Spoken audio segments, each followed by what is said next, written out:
shows they're planning, like Section 31. You know, Section 31 is sort of the Black Ops section of the Star Trek world. They're an intelligence gathering organization that sort of operates in the shadows. So while Starfleet gets to sort of have these incredible values and this moral system and take the high road, Section 31 is kind of like the beautiful parasite, the Hydra of Starfleet. And they were very much a shadow organization in the 90s. It wasn't clear if they had a command structure. It wasn't clear if they were official members of Starfleet or if they were sort of their own militia. I love that ambiguity of Section 31 back in the 90s and the early 2000s, because it was like, these guys are really scary. They're like, how does this guy beam into my quarters, hijack the entire station security system?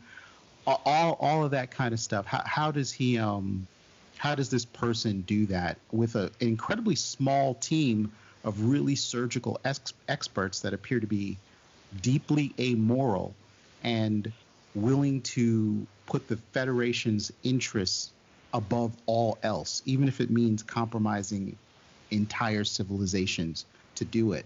So now they want to do a whole show about these guys. The Section 31 show. And on Disco, when we encounter Section 31, they're not so much a shadow organization. You see the black communicator, and Starfleet officers seem to know what that means. They're like, oh, you're with Section 31. I'm like, that's kind of weird, right? Your black ops, your SOCOM level operators don't seem to have any anonymity. They have infrastructure, right? Whereas in the past, it seemed like their infrastructure was piggybacked off of Starfleet. Like, if they needed something, it'd be like, well, I'm going to pose as the director of security, or the CNs, or whatever position. All right. So is that like a worry for you that it's heading in that direction, that they're not so much a shadowy organization anymore? That's kind of the worry with the Section 31 show. Of all the shows that you have out there, that one worries me the most, because if they're going to go through with it and they're going to turn Section 31 into like this not shadow organization that sort of does all of the dirty business that Starfleet needs out in the open, that was my problem with season 2 of Disco. Section 31 plays a huge role in it. I don't want to spoil it for anyone, but they're out in the open. They're not operating so much in the shadows. They have a concrete agenda. They're not helping Starfleet with one of their agendas secretly. It's like we have our own thing going on here. But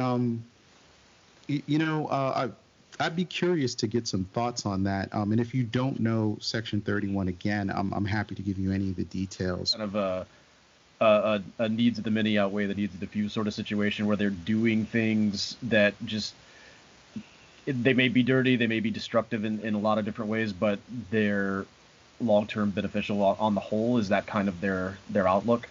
Exactly. It's like we and they consider themselves to be relics. They can't operate in the utopia. We make the sacrifice of not being able to participate in the utopia that we're building, because we have to do questionable things and forward the Federation and Starfleet's agenda.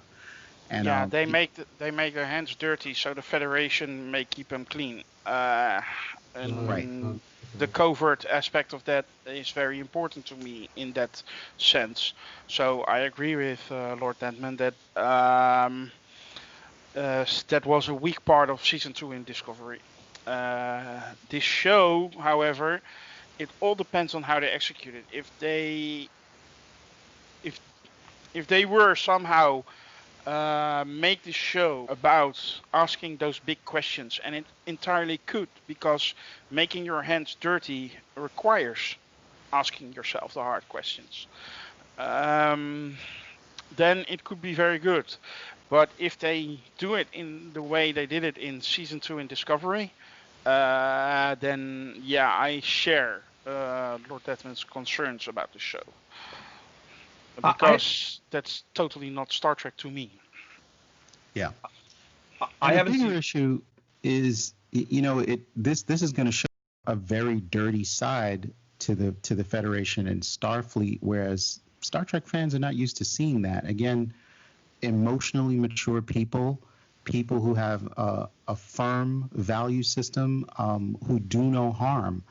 And Section 31, so the Starfleet has a charter, a fictional charter, and there is a Section 31 of that charter, which is extremely ambiguous, but it gives the Federation extraordinary powers to go outside of the command structure, to do things in situations that are above and beyond what would be considered normal. And they take that vague interpretation and they turned it into an entire organization dedicated to furthering it. Since there's, not a lot of specific language in that section of the charter about how to address things, Section 31 feels like, well, we can just make this up as we go along. And it's not uncommon for Section 31 players to sort of talk to our enemies or our quote unquote rivals, Romulans, Klingons, cut side deals, play around with territory, Is this all that kind of stuff. Is this a bit like, and I'm not versed into American politics at all, but I read some Tom Clancy books, and this was actually a point that came up regularly, where he said or stated that presidents can interpret the Constitution of the United States as they see fit in some regards, and may act in a way that is not desirable but necessary to get things done. And that's how I see Section 31 as an organization that has read the Federation Charter and abuses it in servitude of the same Federation, but without the knowledge of everybody in the Federation. I think there's some parallels there, for sure. Yeah. Oh, go ahead. I didn't want to cut you off, but it was funny you said Tom Clancy, because the thing I was just sitting there thinking about when you first said that was The Hunt for Red October. And one of my favorite scenes, or set of scenes in that, is the two ambassadors. Like throughout that movie, they'll keep cutting back to them, and they're having these deals where they're both lying to each other, and they both know they are lying to each other, but they have no choice but to keep playing around with this. And they're fascinating scenes, and it's to further,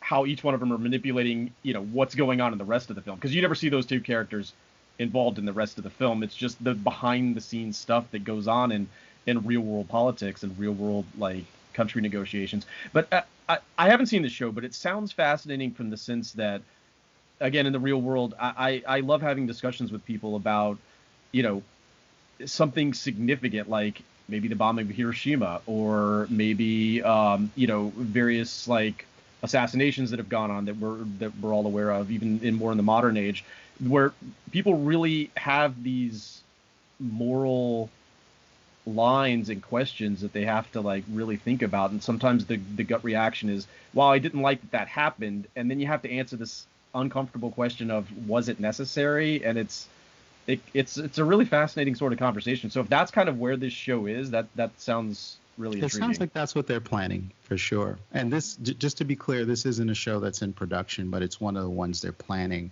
And it makes Star Trek fans a little nervous just because it's going to deal with a darker side of Starfleet and the Federation. I think that's a great thing. Personally, I just think I just think it feels real. It feels authentic. I don't know how it fits into Star Wars canon. I just think it sounds like an interesting conversation to have. But Wellibers, how do you seem to have a reaction to that? What did you think? Yeah, like I say, if this show is about asking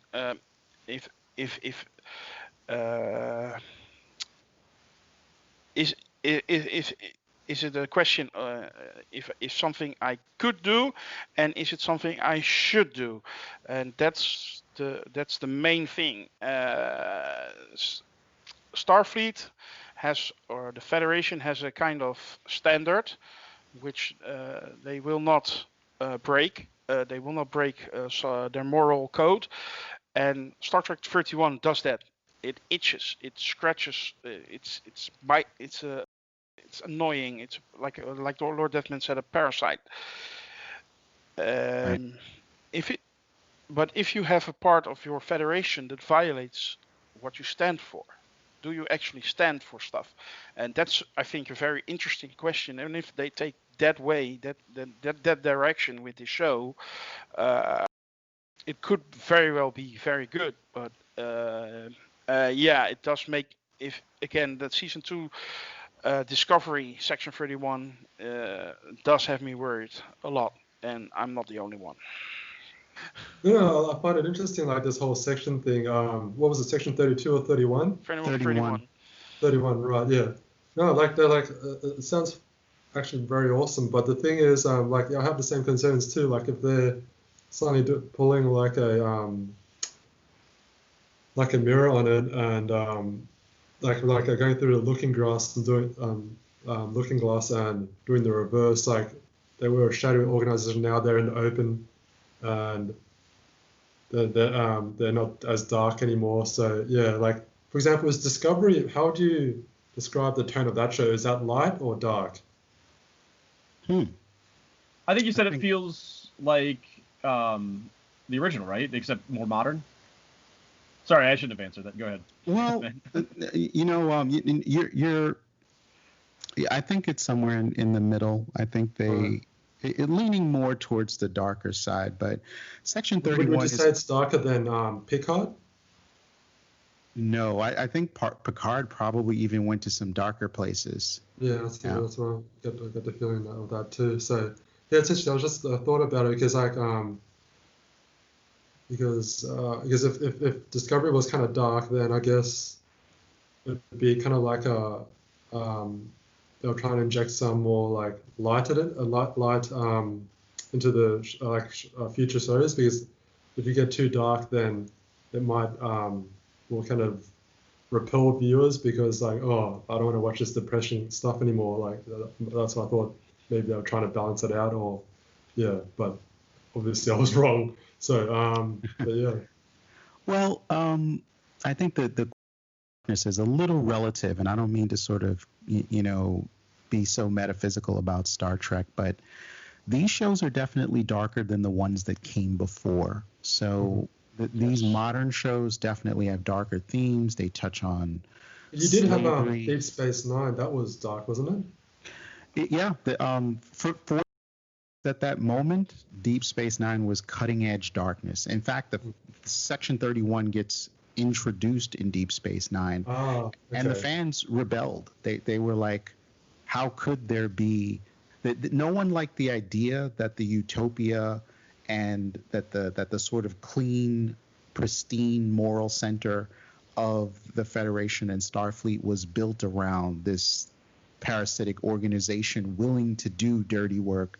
No one liked that. They were like, no, there can't be a Section 31. And now we're rebelling again about the idea of an entire show dedicated to this aspect of Star Trek. Yeah. But Stanton, you could be right in that.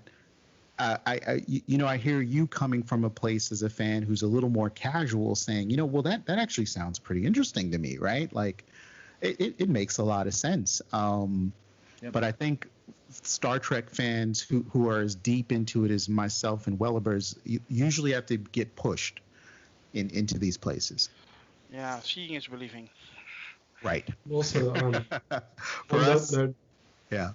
Like with Discovery, where you said, no, not the Discovery, where you said Section 31 had this kind of like awesome power, this kind of technological power, where they suddenly took over the ship in some series, like in the old school series, or in one series, you said?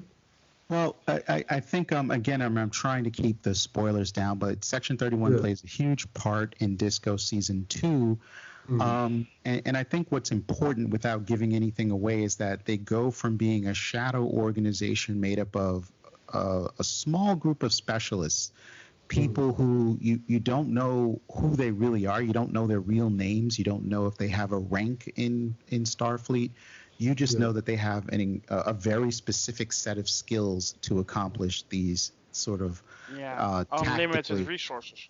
Right, on very limited resources. And it seems like whatever resources they had, they hijacked from Starfleet the same way Hydra would hijack resources from S.H.I.E.L.D. Perfect parallel there. But when you see them in Disco, suddenly they have uniforms, they have communicators, they have their own base, and it's like. But are they still technologically advanced? Like they seem to be more advanced than the Federation from. Yeah. Oh, from okay. Disco Well, Season You know, 2. you can, if you want to take a look at it, there's a lot of anxiety within Star Trek in all those shows and movies and stuff about the Tal Shiar, the Romulan Secret Service, and the Federation Starfleet always seemed like a beacon of light in a dark universe where warmongering secret societies, warmongering empires are there. The Obsidian Order in Cardassian Union, and then all of a sudden, Starfleet or the Federation has a section, or Section 31, a secret service, maybe even darker than all those other orders, because they at least were known by name, and their existence was acknowledged, and the Federation just kept that from everyone, and that was a slap in the face for people who actually believed in the utopian society Star Trek had portrayed until that moment. So it was a big deal, and with Section 31 coming so out in the open in Disco Season 2, mind you, like Lord Deathman said, 10 years before the original series is taking place, it doesn't really make sense. Yeah. It doesn't. But And at least we hope question. we're generating some excitement for you guys to Yeah. check this out, when it does come on. So if they go into production with it soon. And to come back to Biz's question, I think the lighter part of modern Trek will be in Star Trek Strange New Worlds. Okay. Without spoilers, another part of Discovery Season 2 has something to do with the USS Enterprise. And Star Trek Strange New Worlds seems to be a spin-off of that part of Discovery Season 2. So, and I have a feeling that will be a little bit more like old style Trek. Okay. But again, going back to Section 31, I'm just really interested now. You're But intrigued? you said that there was a difference between the old one and the new version, like in Discovery. Maybe that, I guess that suggests that they're both in the same universe, like they're actually the same people, right? I'm going to piggyback on that just real quick, and that's the same question. I was wondering the same thing, and is it more of a stylistic choice from one group of creators to another, or is it a conscious choice that has to do with a progression of those characters, or is it? It may be a little of both, I think. It could be a bit of a progression in which you're trying to take what was a smaller organism. It doesn't make sense, though, in that by the time you get to the 24th century, Section 31 is a smaller organization, but when they first started, it seems like right as the Federation became a thing in the galaxy, they had huge infrastructure and tons of men and weapons and ships and all of that kind of stuff, only to become a smaller organization like centuries later. Now, depending on your Nobody even heard of them. I'm sorry, Lord Lieutenant, but nobody had even heard of Section 31 at that moment. They showed up very late in Star Trek Deep Space Nine in that show. I think season 5 somewhere. So that's basically 12 seasons of Star Trek where they were not mentioned. And you have the original series where they were not mentioned. You have like 10 movies where they were not mentioned. And all of a sudden, that guy shows up and says Section 31 is a thing, and it's very secretive. It seems very small. It seems very powerful, and now you all of a sudden have a show is taking place before all that, where Section 31 is huge. So it doesn't add up. So they need to explain that somehow in a certain way in the coming seasons. Otherwise, it is really breaking. There's the canon gets broken up. So what, have they appeared between Discovery and Deep Space Nine? They have. They primarily have been on a show called Deep Space Nine, and then another one called Enterprise. And the way they've operated is usually you get one Section 31 operative. They're aggressive recruiters, and what they do is they recruit Starfleet officers. So they approach you, they isolate you, they approach you as a Starfleet officer because they profile you. They're kind of like, this Starfleet officer, where they are in their career, we know that they would be an excellent operative for Section 31. So you have Starfleet officers moving in and out of Section 31, joining this group for special operations, and then coming back to their normal Starfleet duties. And, okay. Star Trek canon has tried to show the conflict in that. Like, you're kind of like a secondment or something. I'm sorry, what'd you say? Like a secondment? Like it's just like what you were saying. They just go to. Well, you could call it an elaborate con, but I think they function as hand. No. I think you misheard me. I'm just saying like it's basically saying like they pick out like Starfleet officers and then they just do maybe a certain job or do a certain like maybe a year and then they let him go or something. Yeah, usually Section 31 assignments last for a few days, and you're meant to do a very specific thing. So you're one person in a huge machine that Section 31 is operating across the fleet, and your job might be to make sure that your captain does not get a certain subspace communication at a critical moment, because that's going to keep him information blind. They're psyops that they use within Starfleet. But again, by the time you get to Disco, not to harp on this, but again, now it's an organization that seems to have a command structure. Everybody's got a phaser. Everybody's, there's a huge star base. They seem to have advanced access to advanced AI and technology, and they seem to be even more powerful than Starfleet itself, which doesn't make a lot of sense canonically. But again, putting that all aside, if you were to dedicate an entire show about group, I have concerns about what it would look like in the context of Star Trek overall. Yeah, because the reason I asked that question, if they appeared between Discovery and Deep Space Nine, because now the thing is like, I guess there would be whispers now and a kind of like growing, I don't know, how would you say, like a growing exposure like over time between Deep Space Nine and Discovery.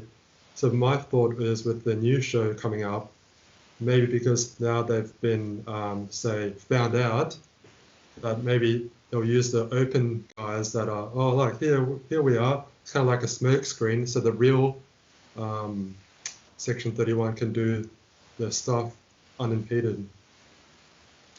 So they're like that open one can be like the PR team or something. Yeah, but then something happened. Canonically, Disco is years. Century before Deep Space Nine. Yeah. So they have been outed, but how do they put the thing back into the can that nobody knows about it anymore? In a modern society, I mean, everything is on the internet already now, let alone in 400 years. Something like that must be recorded somehow. So how does it get back into the can and never spoken of again? It's something that I am actually curious about how they fix that. Maybe it's like an Agents of S.H.I.E.L.D. show concept where the large organization kind of falls and there's a remnant cell or a couple of cells left, but nobody knows about that. They just think that could very well would be a very good solution. Yeah. Could be Hydra.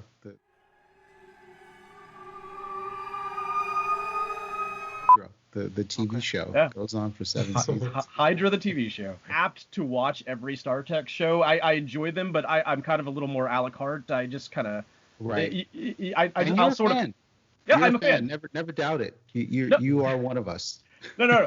I do love it. I'm more apt to pick out one that I really enjoy rather than just trying to watch the whole thing. Right.